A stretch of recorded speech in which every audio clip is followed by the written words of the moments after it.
Znači ima jedno 20 tema u šahovskih kombinacijama i kad bi znali sve te teme i vidjeli puno primjera, onda bi bilo mnogo lakše u toku partije da se nađe neka kombinacija.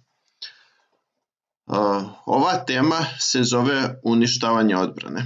Znači, kada vidimo da ovaj lovac na H7 brani tog topa na F5, i ako ga uništimo, to jest žrtvujemo topa na H7, kralj uzme i kralj uzme na F5 i onda beli dobija.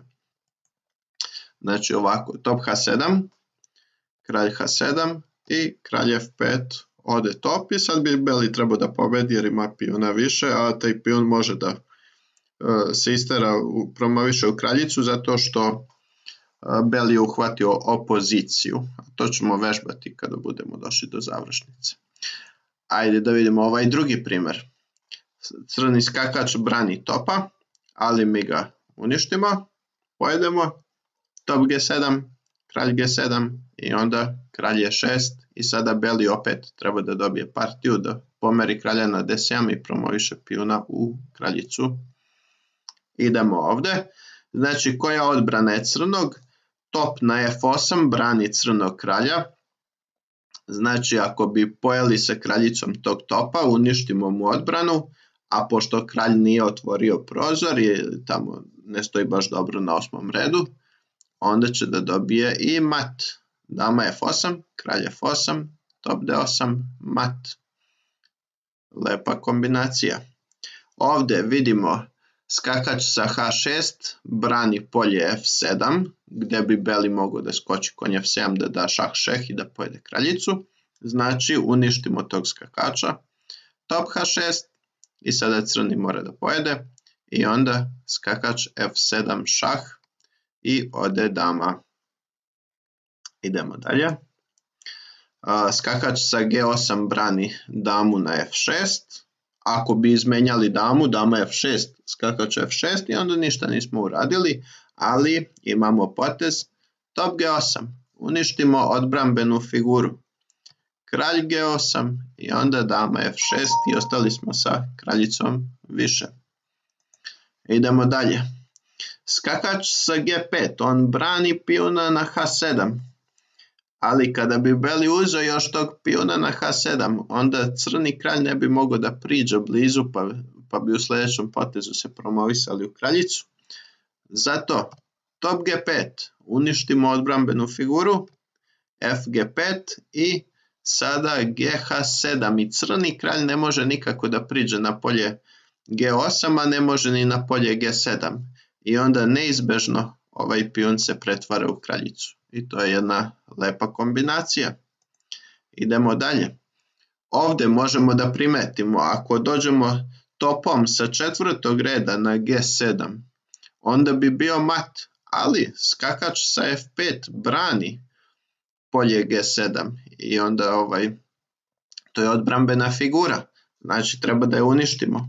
Dama F5, dali smo šah, napadamo kraljicu, napadamo topa i sada crni mora da pojede tu kraljicu, kako god da je uzme, da li sa topom ili s damom, usledilo bi top G7 šah mat. Znači uništili smo skakača koji je branio to polje. Da vidimo ovdje. Šta brani crnog kralja? Lovac sa H7. Znači da nema tog lovca bio bi mat. Ali pošto ima lovca, onda i crni ima mnogo više figura i bolji je po materijalu. Ali beli ima lepu kombinaciju. Top H7. Uništimo odbranu crnog. Kralj H7. Top H4 šah. Mora da se pokrije sa damom. I onda top H6 šah mat. Idemo dalje. Ovdje. Šta ovdje možemo da primetimo? Skakač sa E5 brani polje F7 i beli ne može da da skakač F7 šah šeh zato što će skakač sa E5 da pojede na F7, ali zato mi uništimo tog skakača top E5. Kada crni uzme, skakač F7 i kad se pomeri, onda skakač D8 ode dama. Idemo dalje. A šta biva ako je crni na potezu? Znači javlja se geometrija. Crni opet isto želi da skoči skakač F3 i da napadne kralja i kraljicu. Ali skakač na G5 kontroliše to polje. Međutim i on je namešten, to se zove geometrijski oblik, na G5 da i tu bude sa šehom, šah, šeh i šuh. Tako da crni ima odličan potez, žrtvuje kraljicu na G5, uklanja tu odbrambenu figuru koja brani polje F3, beli uzima tu kraljicu i onda crni igra skakač F3 šah i kad se pomeri kralj, crni jede kraljicu i crni je ostao sa skakačem više. Idemo dalje. Šta se ovdje primeti? Pa primetimo, na primjer, beli je na potezu, lovac sa F6 brani topa na C3. Ali kada bi mi uništili tog lovca, pojedemo top F6, kralj F6, kralj C3 i sada beli je ostao sa lovcem više. A na primjer, da je crni na potezu, šta bi crni mogao da uradi? Pa isto. Ista situacija, lovac sa D3 brani na F5 topa, ali kada se uništi taj lovac, onda kralj F5 i sada crni ima tog lovca više. Idemo dalje. Ovdje, da nema onog topa na A8, beli bi mogao da igra top D8 šah i lovac F5, kasnije mat. Ali pošto top stoji tamo, on kontroliše osmi red. Zato uništimo topa. Dama F8, ne F8, dama A8, skakač A8, top D8 šah, kralj H7 i lovac F5 šah mat. Međutim, šta biva ako je crni na potezu? Mi sad imamo neki napad na belog kralja, ali beli ima dobro tu te figure oko kralja koje ga štite.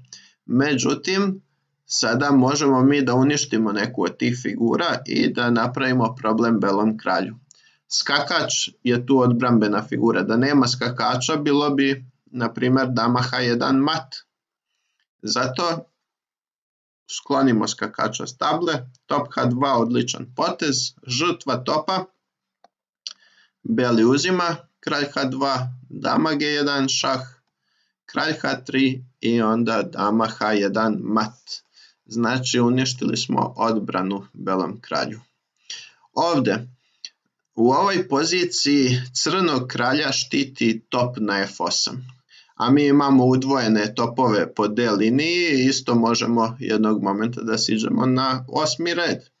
Zato dama F8, uništimo odbranu, kralj F8, top D8 šah, lovac D8 i drugi top D8 šahmat. Nema crni kralj gdje da ode. Zato šta biva ako je crni na potezu? Ako je crni na potezu, javlja se jako lepa matna slika i to zahvaljujući lovačkom paru. Dva lovca na B7 i na B6 stoje jako dobro. Zato crni ima odličnu kombinaciju. Dama G3 daje kraljicu. F pešak ne može da pojede zato što je beli kralj uvezen. Lovac na B6. Lovac na G2 ako dođe, onda dama uzme na G2 i onda je šahmat zato što je lovac na B7 koji brani damu. Zato beli uzima sa ovim pešakom, međutim opet ništa ga tu nije spasilo jer ide top H1 šahmat, lovac na B7 brani tog topa. Idemo sljedeći zadatak. Beli da uništi crnu odbranu. Koja figura brani crnog kralja? Lovac na G7. Jer da nema tog lovca, mi bi dali šah na primjer sa ovim drugim topom, onda kralj bi išao dole i dama H6 mat. Znači lovac ga brani i kada vidimo tako neku sliku, odmah nam se jave motivi da damo topa, žrtva topa, da uništimo odbranu crnom kralju i onda kada on nema odbranu, onda je ranjiv, onda ćemo ga pobediti. Top G2, kralj F8 i dama H6 šahmat. Znači, ako je crni na potezu, šta onda može da uradimo? Imamo isto izuzetnu odbranu. Sad, na primjer, beli top sa E2, on brani pijuna na B2. Da nema tog topa, onda bi crni uzeo top B2, kralja 1, dama A3, šahmat. Ali pošto je top na E2 i on brani, onda nije to tako prosto. Međutim, javi se jako dobra kombinaciona ideja, a to je opet žrtva topa, top B2, bez obzira što onaj top brani tog na B2. Beli uzima i sada crni ima super potez, skakač A3 šah. Gde će beli kralj? Nema nijedan drugi potez nego da ide u čošak. Kralja 1 i sada dama A3 šah. I kralj nema gde više da pobegne, jedini potez je da da topa. I posle dama A2 šahmat. Evo da vidimo još jedan primer. Evo sad beli je na potezu i kako beli da dobije partiju, a crni top brani kralja, onaj top na G8 i znači pojedemo dama G8 i kada crni uzme kralj G8 javi se jedna ideja, a to je slabost 7. i 8. reda i top F8. Nije trenutno mat zato što crni može da se vrati lovac F8, ali posle lovac C4, kralj H8, usledilo bi top F8 i to bi bio šahmat. Eto, to je malo ukratko vezano za tu kombinacionu ideju i temu koju smo juče radili, a to je uništavanje odbrane u kombinacijama.